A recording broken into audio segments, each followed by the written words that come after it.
يا مجيب كل سائل والصلاة والسلام على سيد الأنبياء والمرسلين وعلى آله وأصحابه وأزواجه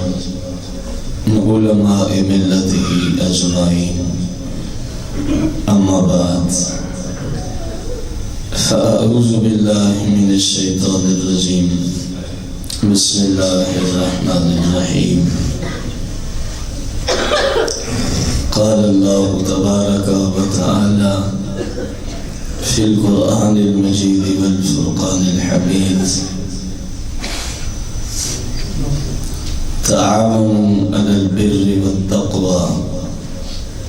ولا تعاونوا على الإثم والعدوان.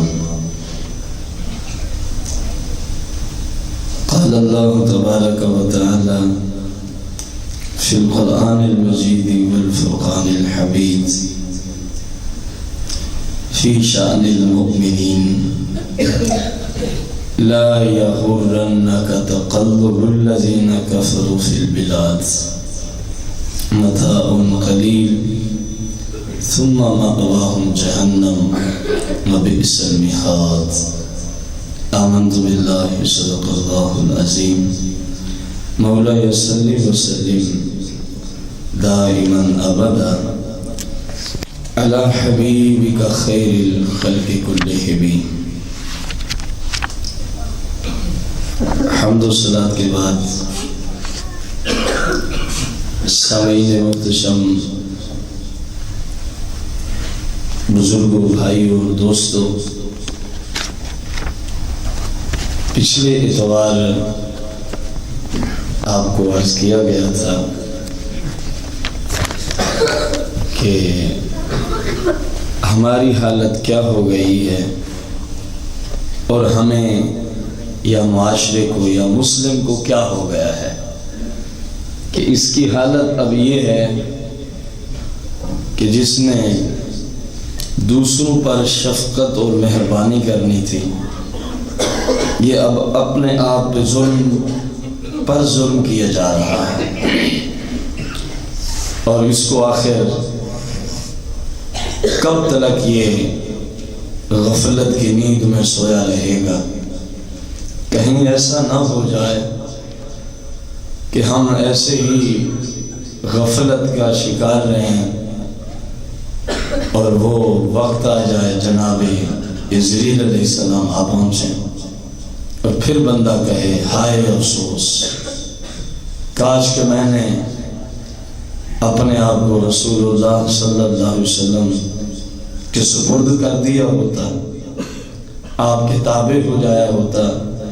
تو آج مجھے اتنی گھبراہٹ، پریشانی اور دوزخ کے عذاب کا سامنا نہ ہوتا۔ آخر مسلم کو کیا ہو گیا ہے؟ پچھلے اتوار آپ نے قرآن مجید فرقان حمید کی اس آیت پہ 10 سماعت فرمایا: وَلَا تَعَاوَنُوا عَلَى الْإِثْمِ، کہ ایک دوسرے کی مدد نہ کرو علی الاسم، گناہ کے کاموں پر، گناہ کے اس زمن میں جو بھی اللہ کو منظور تھا وہ آپ سب کے ذہنوں میں امید آ چکا ہوگا، جس میں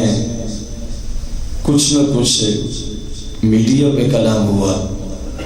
پھر ہماری مہندی کی رسمیں، شادی، بارات میں وہ عذاب الہی کو دعوت دینے والے کام، پھر ولیمے میں اللہ کے غضب کو نازل کرانے والے وہ مختلف انداز سے گناہ۔ اب اسی کڑی کو لے کے میں آج دوسری قسط کو آگے چلا رہا ہوں۔ کوشش تو کی ہے کہ اس سے ملتا جلتا کلام آپ تک پہنچاؤں۔ آج اس کی دوسری قسط ہے کہ مسلم کو کیا ہو گیا ہے، ہمیں کیا ہو گیا ہے، معاشرے کو کیا ہو گیا ہے۔ کبھی آپ نے سوچا ہو یا یقیناً سوچا ہوگا کہ جب ہیں ہم مسلمان، جب ہیں ہم بولا کریں، کچھ نہیں ہوتا جب ہیں ہم سب الحمدللہ۔ کبھی تو ذہن میں سوال اٹھا ہوگا، ہیں ہم مسلمان لیکن کام اکثر ہمارے اندر کافروں والے ہیں۔ جہاں میں بھول جاؤں، آپ کو پتہ ہے میں ناراض نہیں ہوتا، آپ مجھے سمجھا دیا کر کہ جی آپ نے یہ بات غلط کی ہے، میں رجوع کر لوں گا، آپ کا بھائی ہوں، کچھ کا بیٹا ہوں۔ ناراضگی کس بات کی؟ دنیا میں ہم آئے یہی کرنے ہیں، دین سیکھیں، سکھائیں، اس پہ عمل کریں، یہ مقصود ہے آپ کی زندگی کا۔ تو اگر میں بھول جاؤں تو آپ مجھے سکھائیں، آپ بھول جائیں تو میں آپ کو سکھاؤں، اور قرآن و حدیث کی روشنی میں دوستی کا معیار بھی یہی ہے۔ لوگوں نے تو نہ جانے کس چیز کا نام دوستی رکھ دیا ہے، یہ وہ دوستی ہے جو قیامت کے دن جہنم میں دھکے دے گی۔ اسلام میں دوستی اس چیز کا نام ہے کہ ایک دوست اگر غفلت کا شکار ہو تو دوسرا اس کو متنبہ کرے، بیدار کرے، اس غفلت کی جو چادر کو تان کے وہ سویا ہوا ہے اس کو کہے اس کو اتار پھینک، اس غفلت کی چادر کو اتار دے اور سنت کے لبابے گھوڑ لے۔ دوست قرآن و سنت کی روشنی میں وہ ہوتا ہے۔ اب آپ کے ذہنوں میں یہ سوال اٹھا، میرے ذہن میں سوال اٹھا، جب ہیں ہم مسلمان تو پھر ہم کافروں کی سیرت پہ عمل کیوں کرتے ہیں؟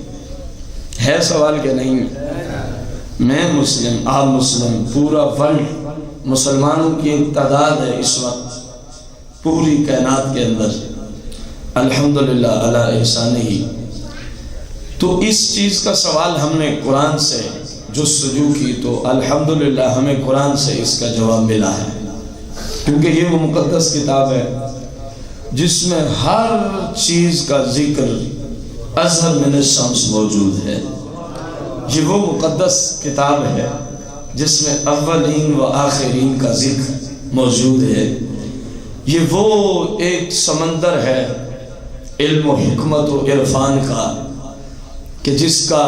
کوئی کنارہ ہی نہیں ہے۔ اب سمندر جس کا کوئی کنارہ نہیں ہے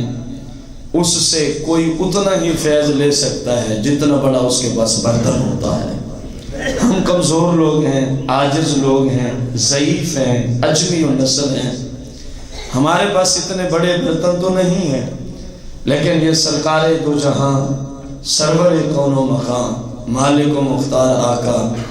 غیر دا نبی علیہ السلام کا کرم ہے، آپ کا فیض ہے کہ سمجھانا کسی کو ہوتا ہے، کرم ہماری ذات میں ہو جاتا ہے۔ یہ سرکار کا کرم ہے، ورنہ ہمارے پاس کوئی ایسا پیمانہ نہ تھا کہ ہم اتنے گہرے سمندر سے جو علم و عرفان و نور و حکمت کا سمندر ہے ہم بھی کچھ لے آتے۔ ہم تو بالکل نقارہ لوگ ہیں، نکمے لوگ ہیں، آپ کے سامنے ہیں جو کچھ ہیں، لیکن یہ کیونکہ دین کا کام اللہ کریم نے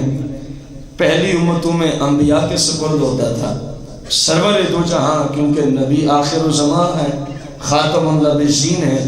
تو آپ کی امت کو مالک نے یہ شرف عطا فرمایا ہے کہ سرکار جب ظاہری طور پہ چلے گئے، اب قیامت تک یہ منصب نبوت جو نبوت والوں کے سپرد یہ کام تھا، تبلیغ کا، الہی اللہ کی طرف دعوت دے کے بلانے کا، اب سرکار کے توسل سے مالک کائنات نے اس امت کے علماء کے سپرد کر دیا ہے، تو اس وجہ سے پھر انہیں کچھ نہ کچھ نصیب ہو جاتا ہے۔ اب اندازہ لگائیں، سورہ آل عمران ہے، سورت کا نام کیا ہے؟ آیت نمبر 196 ہے، ذرا غور سے سنیں گے، دل پہ ہاتھ رکھ کے سننے والا آج درس ہے۔ یہ وہ درس ہے، نہ جانے کتنی اجڑی ہوئی بستیوں کو یہ قرآن کا جو نور کا فیض آئے گا یہ ان کو آباد و ہرا کر کے رکھ دے گا۔ نہ جانے کتنے اجڑے ہوئے تباہ کن ظلمت کردہ اور نفاق سے بھرے ہوئے دلوں کو قرآن کا یہ فیض ایسے سراب کرے گا انشاءاللہ، جو آج تک بدعات، رسومات اور کفر و نفاق سے بھرے پڑے ہیں عمل کی دنیا میں، یہ قرآن ایسا سیراب کر دے گا اس کو کہ انشاءاللہ عمل کی دنیا میں وہاں سنت کی خوشبو ہر طرف اٹھے گی۔ آپ دیکھیں، میں نے سوال اٹھایا کہ آخر ہم مسلم ہو کر کفار کے طریقے کو کیوں اپناتے ہیں؟ اس کی وجہ قرآن بیان کر رہا ہے،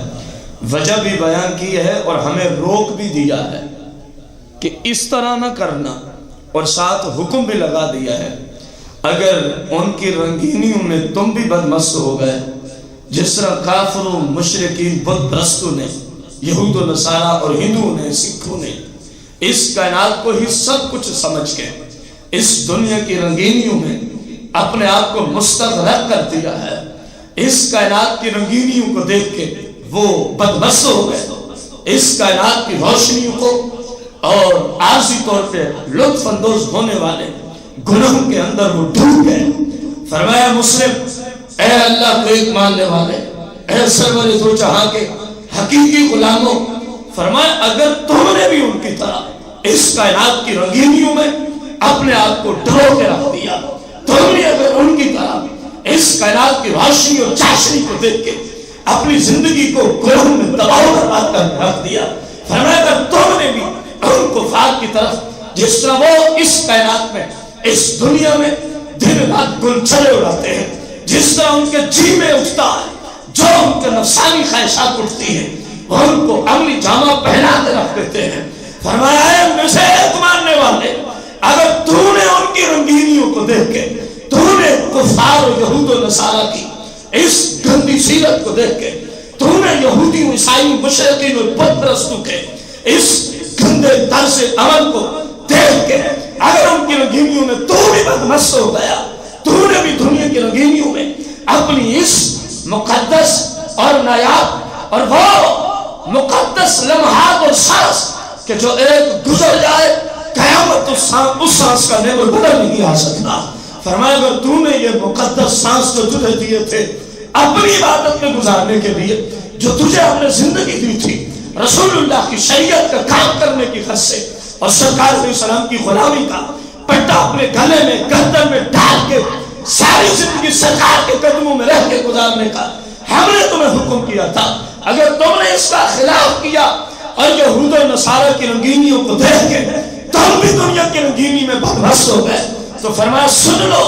ثم مأواہم جہنم وبئس المہاد، تو جیسے ان کا ٹھکانہ دوزخ ہے وبئس المہاد، اور کتنا ہی برا ہے وہ ٹھکانہ، تو فرمایا جو ان کی رنگینیوں کو دیکھ کے ان کی طرح سیرت گزارے گا تو میں قرآن میں فیصلہ کر رہا ہوں پھر اس کا ٹھکانہ بھی ان کفار کے ساتھ ہی دوزخ میں ہوگا۔ سورہ آل عمران آیت نمبر 196 اللہ فرماتا ہے لا یغرنک، کتنا مقدس جملہ ہے، کا ہر اس شخص کو خطاب ہے جو اس جگہ آ کے اس کو پڑھے یا اس آیت کو سنے یا اس آیت کو، یہاں کاف ضمیر رسول اللہ صلی اللہ علیہ وسلم کی طرف نہیں ہے، اگر کوئی کرے تو وہ بد مذہبی سمجھا جائے گا، کیونکہ یہ ناممکن ہے کہ کفار کی مال و دولت کی ریل پہ، کفار کی بڑی بڑی کوٹھیاں، یہود و نصارہ کی بڑی بڑی گاڑیاں یا بڑی بڑی سواریاں، تاکہ ہر زمانے میں جملہ فٹ آئے، ان کے مختلف انداز سے لطف اندوز ہونے والے گندے کام، ناممکن ہے کہ نبی علیہ السلام دیکھ کے ان جیسے ہو جائیں، یہ ناممکن ہے۔ اس لیے یہاں پر اگر کوئی بات مذہب اپنی بد مذہبیت پھیلانا چاہے تو پہلے ہی ہم نے اس کا گلا کما کر دیا ہے، کیوں؟ کیونکہ ایک نبی سے ناممکن ہے کہ اللہ کا نبی ہو کے گناہ گار ہو، یہ کسی صورت بھی ہو سکتا، تو پھر لا یغرنک، یہ قاف ضمیر جو ہے یہ نبی کو خطاب نہیں ہے، یہ خطاب میرے جیسے کمزور کو ہے، یہ خطاب آپ جیسے مسلمانوں کو ہے، یہ خطاب اس کو ہے جو نبی علیہ السلام کا غیر ہے، جو اللہ کا نبی نہ ہو، یہ اس بندے کے لیے خطاب ہے، ورنہ نبی تو ہر حیثیت سے اللہ کریم نے معصوم پیدا فرمائے ہیں، اور ہمارے آقا مولا کی تو شان صرف معصومیت نہیں ہے بلکہ خالق کائنات نے آپ کو سید المعصومین پیدا فرمایا ہے، آپ تو سارے معصوموں کے بھی سردار ہیں، آپ تو سارے معصوموں کے بھی کیا ہیں؟ تو کیا فرمایا اللہ کریم نے؟ فرمایا لا یغرنک، اے سننے والے، اے میرے بندوں، اے میری بندیوں، اے مردوں اور عورتوں، تمہیں دھوکے میں نہ ڈال دے، تمہیں دھوکے میں نہ ڈال دے۔ کیوں ہم ان کے عمل اپناتے ہیں؟ شادی کا فنکشن مسلم کا، گھر مسلم کا، دولت مسلم کی، مال کمایا ہوا مسلم کا، وقت مسلم کا، عزت مسلم کی، لیکن کردار سارا یہود و نصارہ کا۔ آخر کیوں؟ اللہ نے فرمایا لا یغرنک، اے مسلم تجھے دھوکے میں نہ ڈال دے۔ کیا چیز؟ تقلب الذین کفروا فی البلاد، تقلب الذین کفروا فی البلاد، بلد کی جمع استعمال ہوئی۔ فرمایا یہ جو کافروں کی دنیاوی زندگی کی ریل پیل ہے، یہ جو کافر دنیا کے حیثیت سے مالدار نظر آتے ہیں، یہ جو کافر اپنے فنکشن کو یوں اور یوں کرتے ہیں، اپنے فلاں کام کو اس طرح اور اس طرح کرتے ہیں، اپنی ہر جھوٹی خواہش کو پورا کر دیتے ہیں، خواہ اس کے لیے ماں کی عزت کو ہی کیوں نہ لوٹنا پڑے، اپنی ہر جھوٹی خواہش کو پورا کرتے ہیں، خواہ اس کے لیے بیٹی کی عزت کو چاہ بھی کیوں نہ کرنا پڑے، اپنی ہر جھوٹی خواہش کو کافر پورا کر دیتا ہے، خواہ اس کے لیے اپنی بہن کی عزت کو چاہ بھی کیوں نہ کرنا پڑے۔ اللہ کریم نے فرمایا سن لے اے مسلم، کافروں کے اس طرح کے زندگی گزارنے کے اندر